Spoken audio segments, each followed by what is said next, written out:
Job নোটিফিকেশনৰ অন্যটা ভিডিঅ'লৈ আপোনালোকক স্বাগতম জনাইছোঁ। ইয়াতে RRB গ্ৰুপ ডিৰ 32,438 ভেকেঞ্চিৰ টোটেল এটা ৰিভিউ আপোনালোকক দেখাবলৈ আহিছোঁ। ইয়াতে আপোনালোকে লক্ষ্য কৰিব, ইয়াৰ পোষ্ট নেম আছিলে level 1 post, organisation Indian railways, qualification বিচাৰিছে 10th পাছ আৰু এপ্লিকেশ্যন প্ৰচেছ অনলাইন আৰু এক্সামিনেশ্যন ফিজ 500। ইয়াৰ উপৰি SC ST আৰু ইকনমিকেলি উইকাৰ ছেকশ্যন আৰু PWD তেওঁলোকৰ বাবে লগতে ফিমেলছৰ 250 ৰুপিছৰ এপ্লিকেশ্যন ফিজ আছে আৰু ষ্টাৰ্টিং ডেট ইয়াতে 23rd জানুৱাৰী আৰু লাষ্ট ডেট 22nd ফেব্ৰুৱাৰী। এডিশ্যনেল ইনফৰমেশ্যনত আপোনালোকে চাব, qualification candidate must have passed class 10 or an equivalent examination from recognized board or university। কমসে কম 10th পাছ হ'ব লাগিব। নেক্সটতে as limit 18 years to 36 years। Age of the 1st January 2025 January 25ত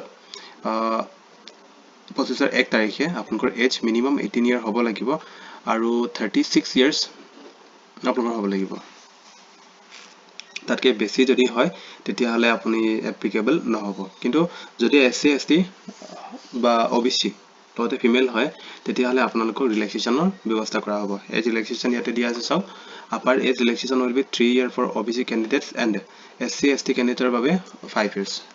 next ইয়াতে চাওক, vacancy for Assam north east frontier ৰেলৱেত ভিতৰত total vacancy দিয়া আছে 2000, প্ৰায় 2000টা ভেকেঞ্চি আছে। ইয়াৰে category wise assistant SNT mechanical, ইয়াতে assistant workshop mechanical engineering, assistant bridge, assistant carriage জেন wagon, assistant loco shed mechanical আৰু এছিষ্টেণ্ট লোকো চিড ইলেক্ট্ৰিকেল।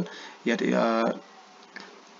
8টা এনেকৈ কৰি কেটেগৰী ৱাইজ। আনৰিজাৰ্ভৰ বাবে 598, schedule caste 215, ST 134, OBC 285।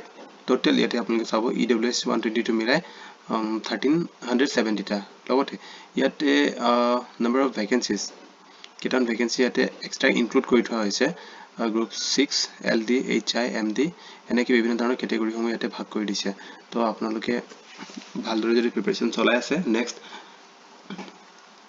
April মে মাহত ইয়াৰে এক্সাম হোৱাৰ সম্ভাৱনা আছে গ্ৰুপ ডিৰ। তো আই হোপ আপোনালোকে প্ৰিপাৰেশ্যন ভালকৈ কৰিব। তো এইটো এটা ভাল সুযোগ ইণ্ডিয়ান ৰেলৱেজ এণ্ট্ৰি কৰা। থেংকছ ফৰ ৱাচিং।